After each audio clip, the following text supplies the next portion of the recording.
Break के बाद बात वेनेजुएला की, जहां कुदरत ने ऐसी तबाही मचाई कि चंद सेकंड में ही शहरों का सुकून चीख पुकार में बदल गया। एक के बाद एक 7.2 और 7.5 की तीव्रता के भूकंपों ने राजधानी कराकस समेत कई इलाकों को हिला दिया।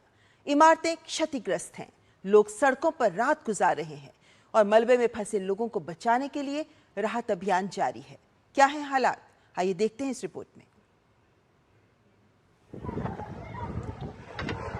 बुधवार की एक शाम अपने रोजमर्रा के सुकून में डूबी हुई थी। राष्ट्रीय अवकाश होने के कारण वेनेजुएला के अधिकतर लोग अपने घरों में ही थे। घड़ी की सुई 6:05 पर थी, तभी धरती के भीतर एक भयानक हलचल हुई।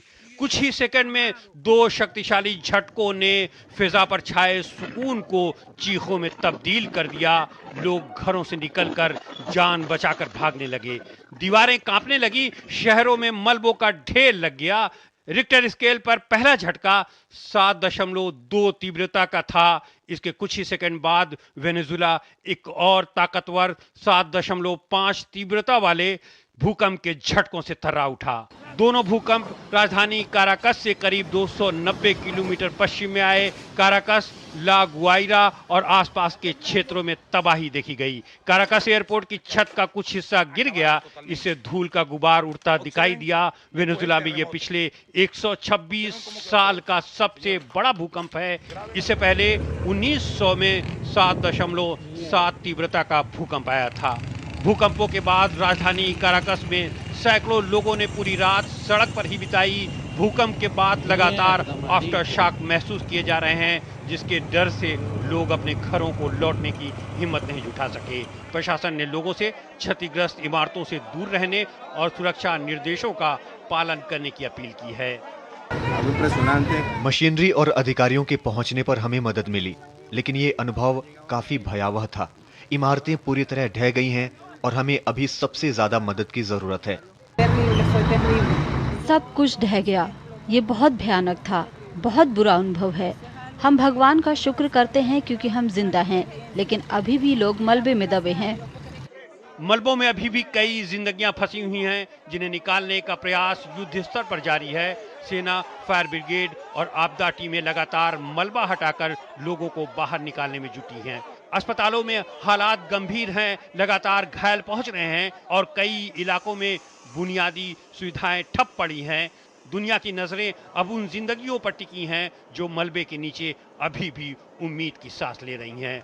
अंतर्राष्ट्रीय समुदाय ने भूकंप में मारे गए लोगों के प्रति गहरी संवेदनाएं प्रकट की हैं। प्रधानमंत्री नरेंद्र मोदी ने वेनेजुएला में आए विनाशकारी भूकंप पर गहरा दुख जताया है। पीएम मोदी ने एक्स पर लिखा कि भारत इस मुश्किल समय में वेनेजुएला के लोगों के साथ खड़ा है और जरूरत पड़ने पर हर संभव सहायता देने के लिए तैयार है। राष्ट्रपति ट्रंप ने कहा कि सरकार की सभी एजेंसियों को तेजी से आगे बढ़ने के लिए तैयार रहने का निर्देश दिया गया है। वहीं वेनेजुएला की कार्यवाहक राष्ट्रपति डेल्सी रोड्रिग्स ने राष्ट्रीय आपातकाल घोषित कर दिया है।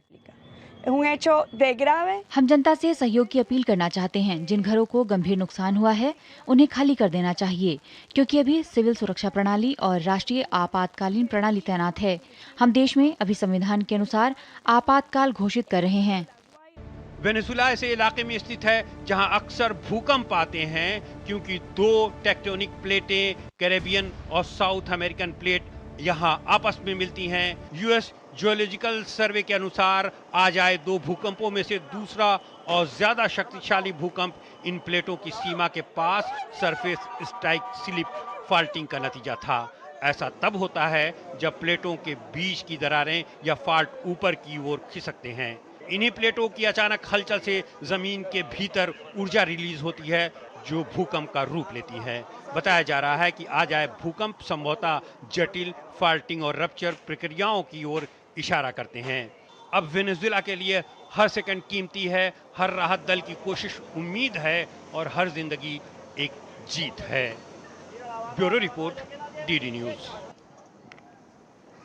तो इस तरह की विनाश की तस्वीरें हैं जो वेनेजुएला से लगातार सामने आ रही हैं। लेकिन वेनेजुएला में जो भूकंप आया, 32 सेकंड पे 2 बड़े भूकंप, आखिर वो इतने खतरनाक क्यों थे?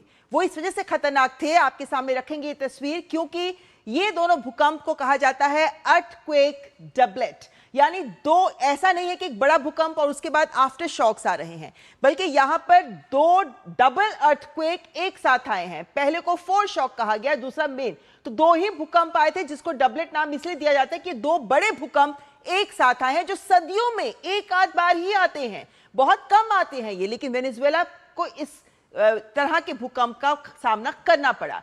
ये अर्थक्वेक डबलेट दरअसल क्यों खतरनाक होते हैं? क्योंकि अमूमन जब भूकंप आता है तो एक बड़ा भूकंप और फिर कुछ छोटे आफ्टर शॉक्स, लेकिन डबलेट की जब बात करते हैं तो यहां दो बड़े भूकंप साथ, इससे विनाश ज्यादा होता है। आगे आते हैं, क्योंकि दरअसल इसको समझना बहुत जरूरी है कि हमारी जो पूरी पृथ्वी की सतह है उसको अलग अलग प्लेट्स में डिवाइड किया गया। आप यहां देखें तो ये लाल जो लाइनें हैं ये आपको दिखाती हैं प्लेट्स को। ये पैसिफिक प्लेट है, यहाँ पे साउथ अमेरिका की प्लेट है, नॉर्थ अमेरिका की प्लेट अलग है, यानी पृथ्वी की सतह। इसी तरीके से अफ्रीका की एक बड़ी प्लेट है, यूरेशिया की एक प्लेट है जो यूरोप और एशिया के क्षेत्र को कवर करती है।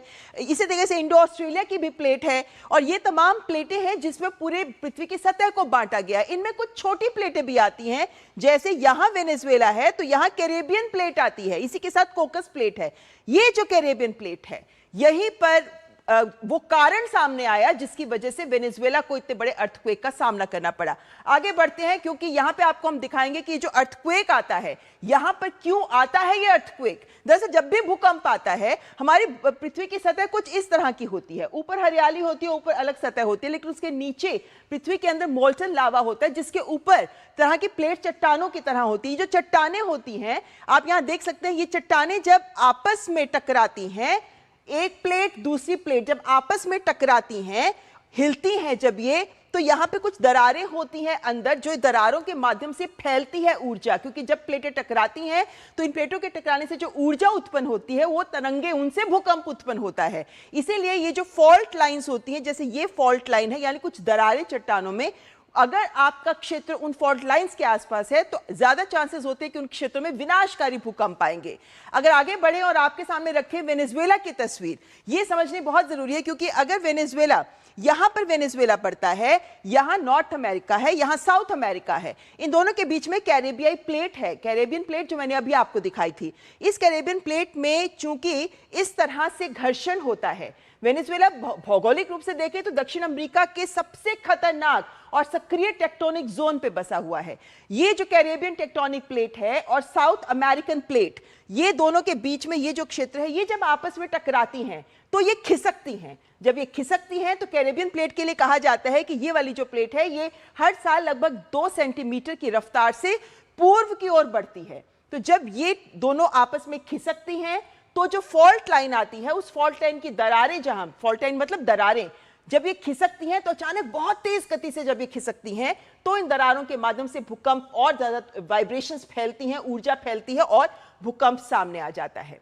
यहां पर वेनेजुएला में जो नुकसान हो रहा है उसका एक और बड़ा कारण आपके सामने, क्योंकि जब भी कहीं से भूकंप आता है तो आपको एक तो भूकंप कितना तीव्रता का है वो आपके सामने आता है और कितनी गहराई में भूकंप का केंद्र रहा ये सामने आता है। ये जो कितने गहराई में केंद्र है ये बहुत महत्वपूर्ण है। यहाँ पे आप देखें तो अगर ज्यादा गहराई पे, यहाँ पर हम दिखा रहे हैं कि ज्यादा गहराई पे है, लेकिन यहाँ कम गहराई पे, अगर कम गहराई पे भूकंप का केंद्र है तो जाहिर है कि जो ऊर्जा उत्पन्न होगी उसका प्रभाव ऊपरी सतह पे जल्दी आएगा, लेकिन गहराई पे होगा तो जो नीचे की चट्टानें हैं वो उसकी ऊर्जा को सोख लेंगी, उसकी ऊर्जा को सहन कर लेंगे, तो ऊपर नुकसान कम होगा। वेनेजुएला में अधिकतर जो भूकंप आते हैं वो सतह के करीब केंद्र होता है, इसी वजह से जब भूकंप आता है तो नुकसान बहुत ज्यादा होता है।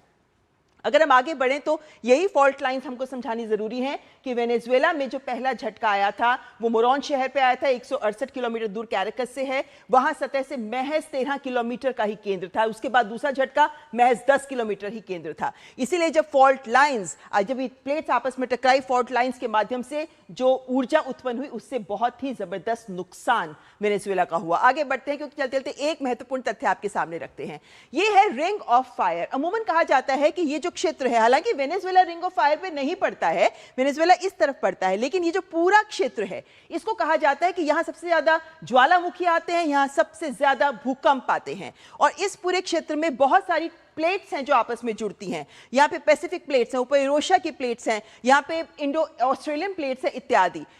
वेनेजुएला भी यहीं पर है और जापान भी यहीं पर है। मैं उदाहरण सिर्फ जापान का दे रही हूँ। जापान में भी बहुत सारे ऐसे भूकंप आते हैं, लेकिन जापान में क्यों कम नुकसान होता है और वेनेजुएला में क्यों इतना ज्यादा नुकसान हुआ, जो एक्सपर्ट्स कहते हैं वो यही कारण है कि जापान ने अपने भूकंप रोधी इंफ्रास्ट्रक्चर को सामने रखा है, जबकि वेनेजुएला या साउथ अमेरिकन की जो कंट्रीज हैं या कैरेबियाई जो कंट्रीज हैं, वहां पे हम देखते हैं कि उस तरह का भूकंप रोधी इंफ्रास्ट्रक्चर नहीं है। यही कारण है कि नुकसान बहुत ज्यादा हो रहा है, जान माल का नुकसान बहुत ज्यादा हो रहा है। ऐसे में प्रधानमंत्री जब आपदा रोधी इंफ्रास्ट्रक्चर की बात करते हैं, डिजास्टर रिजिलियंट इंफ्रास्ट्रक्चर की बात करते हैं अंतर्राष्ट्रीय वैश्विक मंचों पर जाकर, उसकी अहमियत इस बात से समझी जा सकती है कि इन देशों को इस तरह मदद की बहुत आवश्यकता है और इस तरह से अपने सही इंफ्रास्ट्रक्चर बनाने की भी बहुत आवश्यकता है, क्योंकि कैरेबियाई क्षेत्र के लिए कहा जा रहा है एक्सपर्ट्स का कि अगले कुछ सालों में यहां 8 की तीव्रता का भूकंप भी आ सकता है। तो विश्व को इस वक्त सोचना होगा कि आपदा रोधी तंत्र के साथ साथ इंफ्रास्ट्रक्चर भी बनाए जा सके। यहां पर रुकेंगे एक ब्रेक के लिए। ब्रेक के बाद